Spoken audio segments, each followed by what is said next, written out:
What's up, family? Welcome back to the Urban Concrete, where we keep it 100, analyze the streets with a professional lens, and break down the culture like nobody else can. Today, we're diving into a situation that has the whole of Harlem and the whole internet shook. We're talking about the downfall of a gangster persona. We're talking about the moment a mask slipped. They say the camera don't lie, but sometimes the person holding the camera is the one telling the biggest fib. We're re-looking at the leaked footage that allegedly ended Jim Jones' career as a street legend. It's Jim Jones versus Dame Dash, and trust me, by the time we're done exploring the linguistic roots and the cultural psychology behind this beef, you're gonna see why the streets are calling this suckerish. So check the play. A few days ago, Jim Jones goes on an interview and starts downplaying the legend, Dame Dash. Jim's out here telling the world that Dame ain't have no impact in Harlem. He basically said Dame was a little dude when it came to the hustle. Just a guy coming from the east side who wanted to be like the real legends like Rich Porter. Jim's argument was that Dame was a businessman, sure, but he wasn't Teflon. He claimed Dame was the type of dude his peers would send to the store to grab a couple of grams and get out of there. Now, in the urban lexicon, saying a man was sent to the store by his peers is the ultimate B-word move. It's a total violation of a man's rank. But here's where the urban concrete analysis kicks in. Why would Jim do this? Jim is leaning into a specific cultural history of Harlem where street credit is the only currency that matters. By labeling Dame a store runner, Jim is trying to bankrupt Dame's reputation. But then the internet did what the internet does. A man named Freaky posted a video that flipped the whole script. This wasn't just some hearsay. This was Jim Jones' own footage. Picture this. It's 1989 vibes. A meeting is set between Dame Dash, his girl, and Chrissy, who we all know is Jim Jones' long-term lady. Jim knows where this meeting is. He knows Dame is only there with his woman, so what does Teflon Jim do? He pulls up with 10 dudes. Now, let's analyze the psychology here. If you're a street dude and you pull up with a whole squad against one man who's with his girl, you're supposed to look like the boss, right? But the sources tell us it backfired completely. In the video, Jim is the one recording. This is a major point of self-awareness or lack thereof. Jim thought he was showing the world how he punked Dame. But instead, the footage shows Dame Dash standing on business, calling Jim soft to his face while being completely outnumbered. Here's the core of our argument. Real power doesn't need to hide behind a crowd.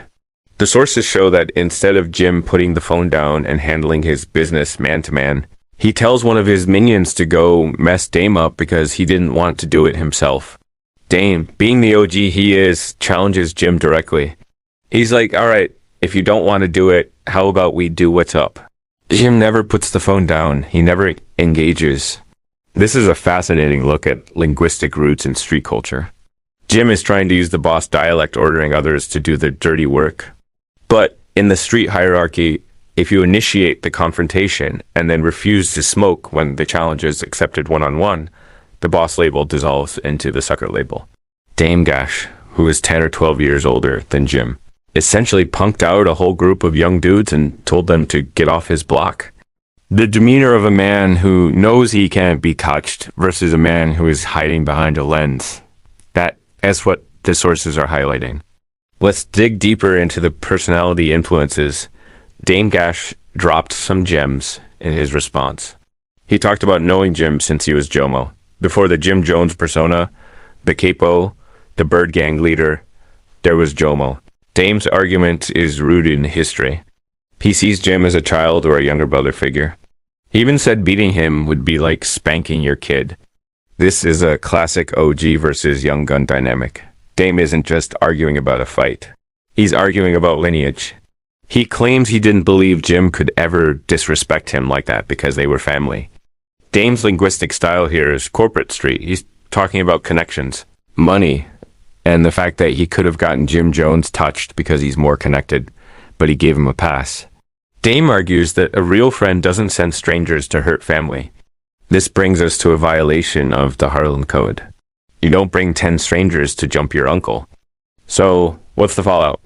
The sources are saying it's over for the gangsta talk from Jim. When you pull up 10 deep on a man and his woman, and That man still makes you look like a nerd. Your street equity hits zero. Dame pointed out something crucial. The way Jim was moving was whack. It ruined the brotherhood. Dame can't look at the unit the same way because the trust is gone.